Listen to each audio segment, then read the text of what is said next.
Bence bu süreç en güzel Sayın Abdullah Öcalan'ın söylediği barış sürecinin yaptığı en güzel şeydir. Bir 50 yıla yakın bir savaş ortamı var. Gençlerimiz dağlarda öldü. Asker öldü, polis öldü, velhasılı gerilla öldü. Bu insanlara artık bir yerden sonra siyasete dönüş olayına geldi. Bugün Kürt halkının, genelde Kürt halkının birlik beraberliğiyle güzel bir siyaset uygulamaları yaparlarsa, iyi bir siyaset adımı atarlarsa, özellikle bizim siyasi partiye düşüyor, DEM Parti güzel adımlarla halkla ilişkiler konusunda, halkla diyalog içinde olurlarsa, bence bu süreç mükemmel bir süreç. Artık her savaşın sonunda bir barış olması gerekir. Beklentim bence çok güzel bir şey. Zaten İmralı'dan verilen karar bizim için kırmızı çizgidir. Ne derse o. Kürtçe değiller ya. Tıfak ameratı ne be? Bu belaver adı be. Birlik beraberliğimiz olmadığı müddetçe. Yani bugün Berzani'nin olduğu yerde Berzani tamam. O bölgede belki bazı şeyler yapmıştır ama bana göre bir aşiret reisidir. Aşiretçılıkla da olacak bir şey değil. Suriye'deki oluşum bence çok iyi bir şekilde devam ediyor. İnşallah daha iyi duruma gelir. İran'ı zaten biliyorsunuz. İran'da Kürt gençlerini, Kürt yazarlarını, Kürt gazetecilerini alıp kepçelerle asıyorlar. İsrail-İran savaşına gelince bence ben hiç üzülmüyorum şahıs olarak. Çünkü her zalimin karşısına daha büyük bir zalim çıkabilir, bunu herkes bilsin. Hep Kürtlere zulmedildi, zorbalık yapıldı bu 4 parça Kürdistan'da da. Bir de mesela bizim insanlarımız hepsi 4 parça değiller. Bence bir de Kızıl Kürdistan var. Yani Rusya'da bizim Karabağ denilen yerde Azerilerle Ermenilerin savaştığı bölge Kürdistan bölgesi. Yani onu kimse hesaba katmıyor. Bence o da var. Eğer bu ülkeler gerçekten demokratik bir şekilde davranırlarsa, Kürtlerle birlik olurlarsa, Kürtlere barış eli uzatırlarsa Orta Doğu'da mükemmel bir yaşam olur, huzurlu bir yaşam olur, ekonomi, huzurlu her türlü şey yani Orta Doğu'da olur. Kürt birliği için değil mi? Yani insanlar artık düşünmesi lazım. Bu şeyden sonra, bu saatten sonra yok ben sosyalistim, yok ben dinciyim, yok ben bilmem şucuyum bucuyum demenin bir anlamı yok. Ulusal soruna geldiği zaman hepimizin bir olması lazım. Düşüncen, fikrin ne olursa olsun ulusal sorunda birlik, beraberlik olursa hepimizin yararınadır. Bütün Kürt halkının dünyanın neresinde bir Kürt varsa hepsinin yararınadır. Fakat yok o dese ben Müslümanım, o dese ben Hristiyanım, o dese ben Aleviyim, bu biraz sıkıntı olur. Çünkü orada artık Kürdistan sorunu değil, Kürt sorunu değil, orada dini sorunlar ortaya girer. O da muvaffak olamayız yani. Kürt halkına benim söyleyeceğim budur.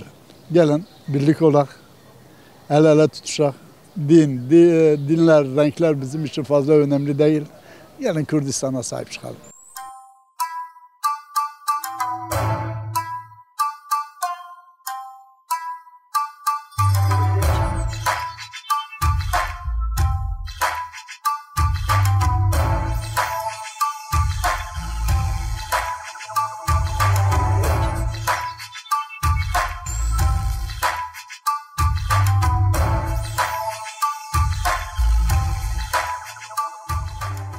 Abdullah Öcalan bir talimat, PKK kurmuş olduğu örgüte bir talimat niteliğinde bir konuşma yaptı, bir mektup gönderdi milletvekilleri aracılığıyla.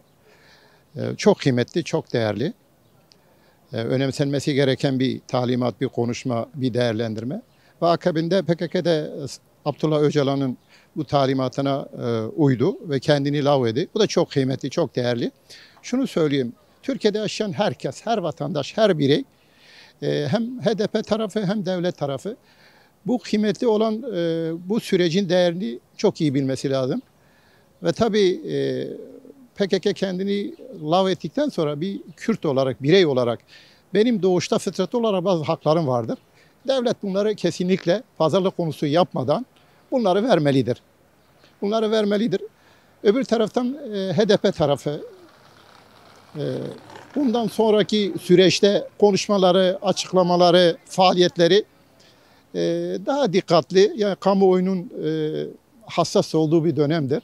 Her iki tarafından hassas olduğu dönemdir. Bu açıklamaları, bu konuşmaları, basın toplantıları, basın açıklamaları yaparken yani iki tarafın hassasiyetlerini göz önünde bulundurması lazım. Bu çok önemlidir. Çünkü hassas bir konudan geçiyoruz. Belki Türkiye'de bazı dış güçlerin hegemonyasında çalışan gruplar muhakkak ki vardır. Her devlette olur, bizde de vardır. Dışarıda bu süreci sabote etmek devletler de olabilir, istihbaratlar da olabilir, teşkilatlar da olabilir. Onun için bunlara fırsat vermemek için iki tarafında çok dikkatli bir dil kullanması lazım ki bu kıymetli süreç taşlandırılsın ve barışla, kardeşlikle, eşit vatandaşlık duygularıyla sonlansın. Şimdi tabii birlik her zaman, her yerde, her platformda çok önemlidir. Şunu söyleyeyim, mesela Irak'taki Kürdistan bölgesi yani bağımsızlık haricinde şu anda iyi bir durumdadır. Oradaki yani sadece askeri yok, yoksa bağımsızlık haricinde tüm haklara şu anda sahiptir. İran'daki Kürtlerin de aynı konumda olmasını, aynı haklara sahip olmasını şüphesiz istememiz lazım ki istiyoruz. Birlikte kuvvetli oral ilkesi gerçekleşmeli. Gerçekleşmesi için ya şu anda belli konumda olan, bizi temsil eden lider olarak gördüklerimiz, bunların biraz çaba sarf etmesi, çaba sarf ederken benim liderliğimden altında ya da şunun liderliği, böyle bir ön yargı olmamalı. Yani birlik oldu mu her bölgenin, her tarafın, yani 4 devletteki Kürtlerin yaşadığı temsilcileri, herkesin temsilci olabilir. Ama herkes benim temsilimin dahilinde olsun fikri öne çıktı mı birlik sağlanamıyor. Böyle bir düşüncenin olmaması lazım. Benim temennim budur.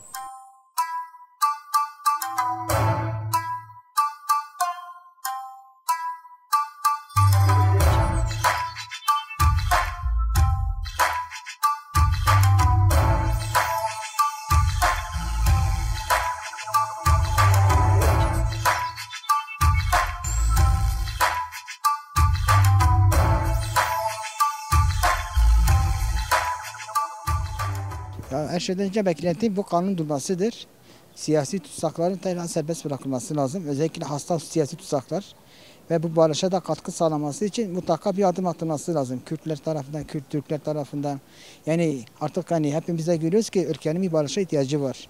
Ha, bu barışı sağlaması için ne gerekirse elimizi taşın altına koymaya hazırız yani. Bunu söyleyeyim ve Selahattin Demirtaş olsun, siyasi tutsaklar olsun. Bunlar da barışa katkı sağlamaya hazır insanlardılar. Yani gerçekten artık hani zindanları boşaltılıp yerine daha barışçıl, daha kardeşçi bir yaşama sahip olmamız bence en mantıklısı, en güzelidir. Ya Kürt birliğinin barış önemlisi çok önemli, çok önemli bir değeri var. Mesela şu anda biz Kürtler olarak tabii ki Sayın Öcalan'ın da özgürlüğüne kavuşmasını istiyoruz. Sayın Öcalan da tabii ki elini taşın altına koyup Kürtler için daha iyi bir gelecek sağlamak istiyor. Ki zaten bize bunun arkasında durmamız lazım. Ki Kürdistan'ın da kurulması gerçekten de herkesin istediği bir şeydir. Ama onu dediğim gibi bilemezsen tarih belirler. Yani biz bir şey diyemeyiz ama tabii ki herkes bu Kürdistan'ın kurulması ve 4 parçanın birleşip daha barışçı bir kardeşi bir şeyde yaşamak herkes için eşdeğer bir şeydir diye düşünüyorum. Ya bu temelde Kürt birliğine çağrım şudur. Birlik olalım. Birlik beraberlik için hareket edelim. Birbirimize karşı hani oyun kurmak yerine daha güzel bir şekilde daha güzel bir şekilde yakınlaşalım. Çünkü yakınlaşmak insanın en büyük ilacıdır, biliyor musun? Biz ilacımızı birbirimize yakınlaşarak, birbirimize dostluğumuzu pekiştirerek varız. Ki biz bu dostluğu pekiştirirsek inanın dünyadaki bütün Kürtler bir araya gelirse hiçbir şekilde sırtımız yere gelmez.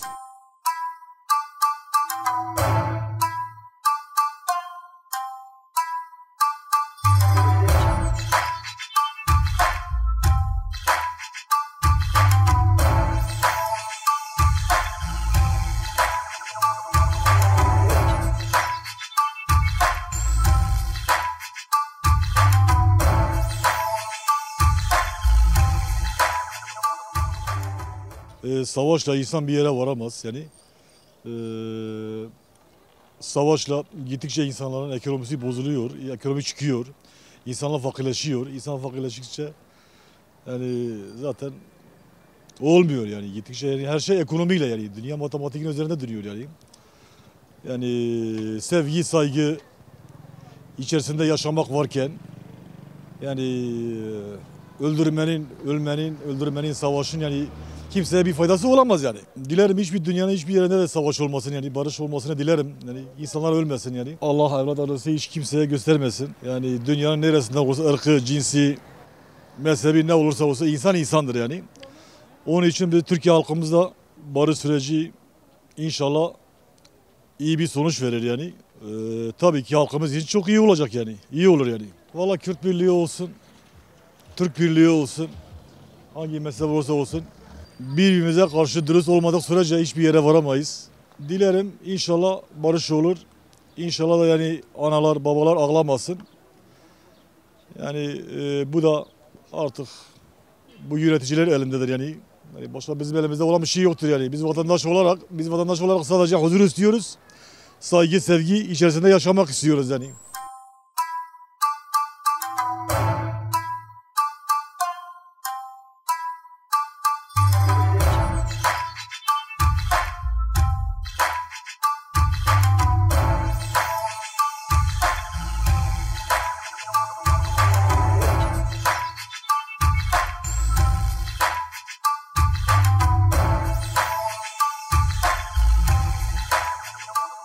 Süreçte barış süreci iyi de güzel de fakat hükümetin fazla bir adım attığı görülmüyor. Yani ağırdan alınıyor bu işler. Yani keşke olsa da rahat etsek. Artık yeter desek ya yeter diyoruz yani artık bu barış sürecinin olması elbette ki güzel bir şeydir. Ama hükümet bunu ağırdan alıyor, çıkar için kullanıyor. Yani olmaması lazım. Barış sürecinin bir an evvel oluşmasıdır. Yani bu meclisin toplanması bir araya gelip de bu işi bir an evvel uzatmadan çözmeleri. Dünyada olup bitenler görünüyor zaten. Yani yazıktır, günahtır. Öyle bir yerdeyiz ki yani her an işin ne olacağını kimse kestiremiyor. Barış olursa, ülkemiz huzur içinde olursa en azından hiç olmazsa bu dış güçlerden kurtuluruz. Kürtlerin birleşmesi süreç için çok olumlu bir şeydir. Artık Kürtlerin bir araya gelip birlikte hareket edip bu ülkeyi beraber yönetmişiz, beraber gelmişiz. Burada dedelerimiz burada şehit olmuşlar hep bu ülke için. Fakat beraber kardeşçe yaşamak istiyoruz. Öcalan'ın yaptığı güzel bir adımdır. İyi bir adım atmış fakat bunun devamının getirilmesi lazım. Karşı tarafın da buna el demesi lazım. Kürtlere diyorum ki artık birleşin. Bir araya gelin. Söz birliği edin. Beraber olun. Hangi parçada olursa olsun birlikte hareket edin. Artık bu kan dursun, bu şeyler dursun yani. Bir ne diyeyim başka budur.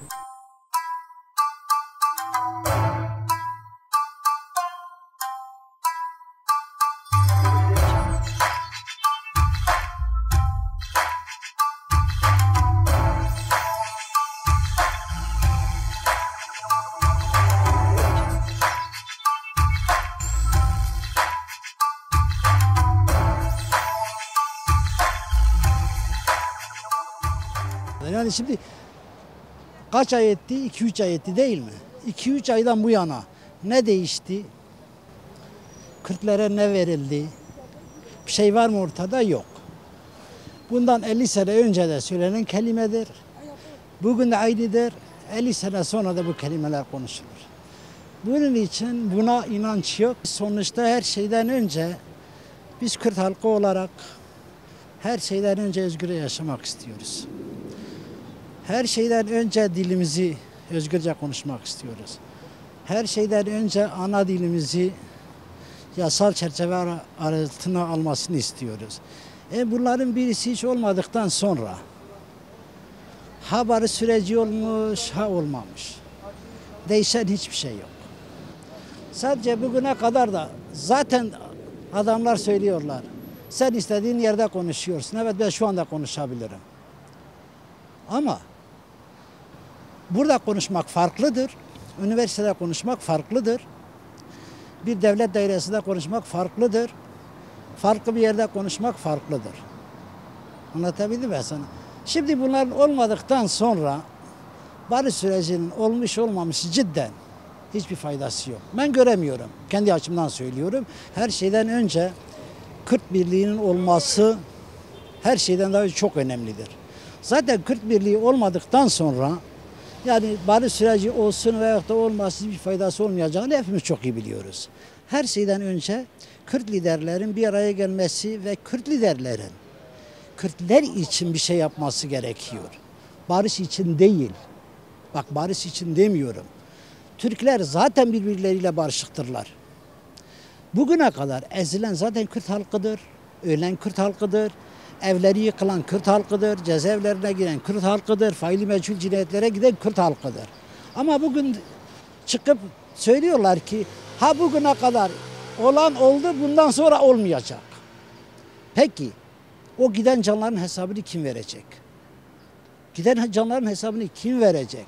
Evet biz barıştık, biz abi kardeşiz. Hiçbir zaman olmadık, olamayız da.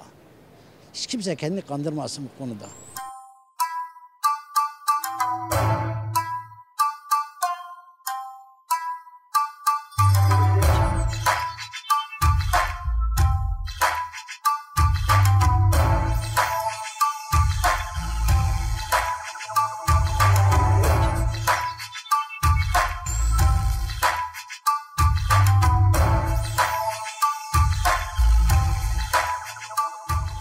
Barış her zaman iyidir yani. Artık beklentimiz ne olacak? Ortadadır. O kadar. Başka söyleyecek bir şey yok. Yani herkes barış istiyor. Barış olduğu zaman ekonomi, kardeşlik, özgürlük. Yani her taraf iyiye gider. Ama olmadığı zaman her taraf cehennem olur. Ekonomi, hayat pahalılığı, her şey olur. Yani kısacası bu kadar. Tüm konularda bu böyledir. Birlikte kuvvet doğar. Bu kadar. Ama inkar, savaş politikası tabii hiçbir çözüm getirmez yani. Bu da diğer çözümlere benzer aynen. Barış tabii ki güzel bir şey. Özellikle Kürtlerin bu kadar baskı ve şiddet altında kaldığı bir dönemde barışı destekliyoruz. Yani diyeceğim bu. Sürece samimi yaklaşılması gerekir. Adımların atılması bir an evvel gerekir diye düşünüyorum. Çok önemli tabii ki. Çok önemli. Bir araya gelmemeleri hep böyle kendi ne derler şahsi çıkarları doğrultusunda hareket etmeleri diye aklıma geliyor. Önemli bir unsur. Çok önemli bir unsur. Yani bunların birleşmesi çok önemlidir ama birleşmeseler bile tek tek de olsa bu barış süreci devam edecek.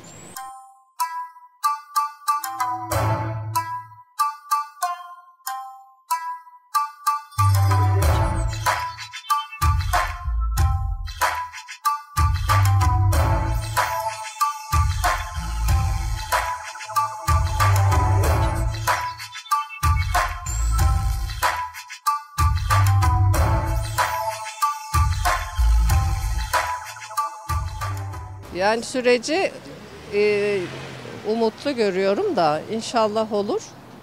İnsanlar için, halkımız için güzel bir şey olur ama hani sonuca ulaşır mı bilemiyorum. Hani barış olsun, insanlar huzur içinde yaşasınlar. Kimse kimseyi üzmesin, kimse kimseyi öldürmesin. Çocuklarımız rahat büyüsünler, torunlarımız hani daha huzurlu bir ülkede yaşasınlar. Dışarıya gitmek istemesinler, Türkiye'de yaşasınlar, Türkiye'ye yararlı insanlar olsunlar. Ama işte yaşanılan olaylar insanları dışarı itiyor. Hani olacaksa çabuk olsun, çabuklaştıralım, oyalamasınlar, oyun yapmasınlar. Sadece hani sanki bir şey atıldı ortaya, bir şeyleri kapatmak için mi artık neyse, yani o hayata geçerse çok iyi olur tabii ki. Tabii ki burası Güneydoğu. Kürt halkının da beklentileri vardır. Barışın olması güzel. Kardeşlik her zaman için iyi. Ama tabii bunu burada çıkar menfaat gözetleyen insanlar da var. Barışı da istemeyen insanlar da var. Ama her şeye rağmen barış güzeldir, kardeşlik güzeldir. Barış olsun istiyoruz. Ama bugüne kadar tabii geçmişten bugüne Kürt halkı her zaman için sindirildi. Bizim de bazı haklarımız var, onlar verirse ben söyleyeyim. Bir Çanakkale'ye bakalım, yani orada Kürtler yatmıyor mu? Bu ülkeyi beraber kurduk, bir ülkede beraber yaşayacağız. Türkler kadar Kürt'ün, Kürtler kadar Türk'ün de hakkı vardır. Beraberce kardeşçe yaşayacağız. Muhakkak yani barış sürecinin baltalanmaması için bir araya gelmeleri lazım. Kürt halkı için bir şeyler istemeleri lazım. Bölge için bir şeyler istemeleri lazım. Ama bunu da eğer bir araya gelip de yapamıyorlarsa o zaman liderlikten çekilsinler. Başkalarına bıraksınlar. Yapan çok. Çağırın, birlik olun. Kardeşçe yaşayın. İnsanca yaşayalım ölünceye kadar.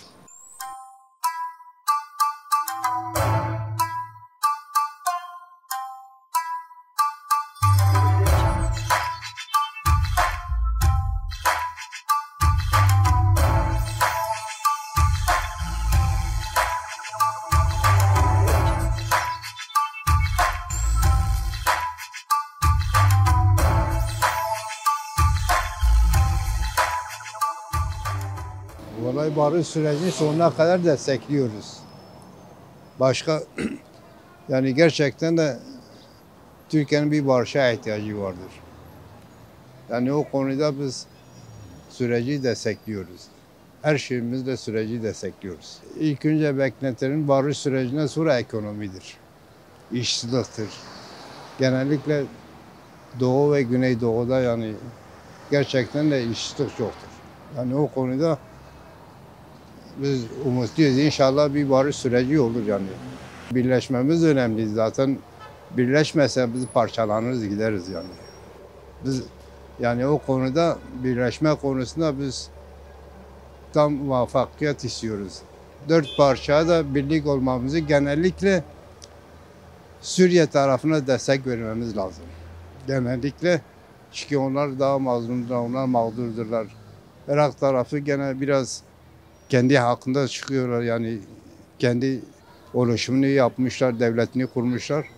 Yani genellikle biz Suriye tarafında daha da çok taraf istiyoruz. Suriye tarafsız barış istiyoruz yani Türkiye'de gerçekten de hem barış hem kardeşlik istiyoruz. Bak burada Türkler de vardır. Biz ayrım yapmıyoruz hiç kimseye de. Hepsi de bizim kardeşlerimizdir. Kürdü de, Türkü de, Alevisi de, Lazı da, Çerkezi de. Hep biz kardeşimizdir. Bizim Diyarbakır'da gerçekten de hiçbir ayrım yoktur. Yani bu konuda bir barış olursa gerçekten de seviniriz. Karıştırmasınlar. Yani karıştırıcı insanlar da vardırlar. Karıştırmasınlar. Yani Kürtlerde efendim diyorlar işte Türkiye bölünür. Kesinlikle bölünmez. Daha da güçlü oluruz, daha da kardeşliğimiz pekişir.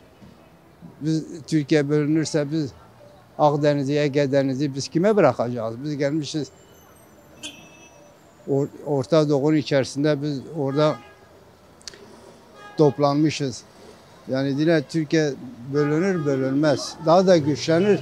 Yani birleşirse gerçekten de biz daha da çok seviniriz. Daha da memnun oluruz. Bizim kardeşliğimizdir, dostluğumuzdur.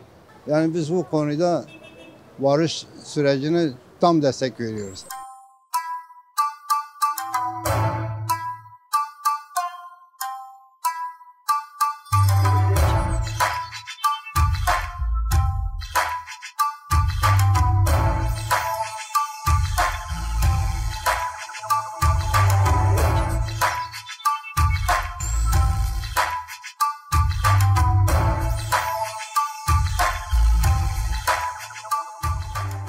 Barış süreci iyidir. Barış süreci iyidir. Niye olmaz? Kan dökülmesin, huzur olsun, barış olsun, herkes kardeşçe yaşasın. Yani birleşelim yani artık yeterdir. Allahu Teala bizi yaratırken bizi Kürt, Türk, yani Arap'tır, şudur diye bizi yaratmadı. Bütün diller Allah'ın ayetleridir. Tamam mı? Yani nasıl İngilizce var, Almanca var, ondan sonra Fransızca var. Niye X geçiyor? Yani Kürtçe niye X geçiyor burada? Yani ayrım olmaması lazım. Adaletse herkes için eşitlik, adalet olması lazım. Adalet herkes içindir. Tamam mı? İstersen Yahudi olsun, Hristiyan olsun, ne olursa olsun herkesin hakkı var. Allah'ın toprağıdır, Allah'ın yeridir, Allah'ın arzıdır. Allah'ın arzında herkesin yeri var. Çünkü biz yaratılırken Allahu Teala bizi ayırt etmedi. Herkes kardeştir. Çok önemli yani ekonomik bakımında, ondan sonra birlik bakımında barış süreci iyi bir şeydir. Ama inşallah hayırlısı olur, inşallah kardeşlik gelir, bu savaş biter. Temelimiz bu savaşların durmasıdır abi. İnşallah biter. Amacımız odur. Çocuklar ölmesin. Barışın gelmesi, herkese, halka da huzur getirmesini diliyoruz. Temelimiz odur abi inşallah. Daha iyi olur, kardeşlik daha birbirine sarılma olur. Birleşik olsa daha iyi olur. Mesela nasıl diyeyim abime, daha güzel olur. Şimdi Türk'ü, Kürt'ü biz kendimiz onları kötülemiyoruz. Onlar da bizim kardeşlerimizdir. Barış süreci için çok önemlidir. Çünkü birleşmesi Türkiye açısından da iyi olur. Fayda olur mesela. Toplum arasında daha güzel bir yer alır. Toplumsal kardeşlik birbirine daha yakın olur. Bu kadar abi işte. İnşallah bu savaşın bir an önce bitmesini, kardeşliğin bir an önce gelmesini diliyoruz. Temelimiz odur abi inşallah. Valla bir barış olursa bütün millet için çok iyi olur. Yani ben öyle düşünüyorum. Barış huzur getiriyor. Siz de biliyorsunuz. Barış her zaman bütün insanların, bizim insanların için çok iyidir. Yani barış gelirse çok iyi olur.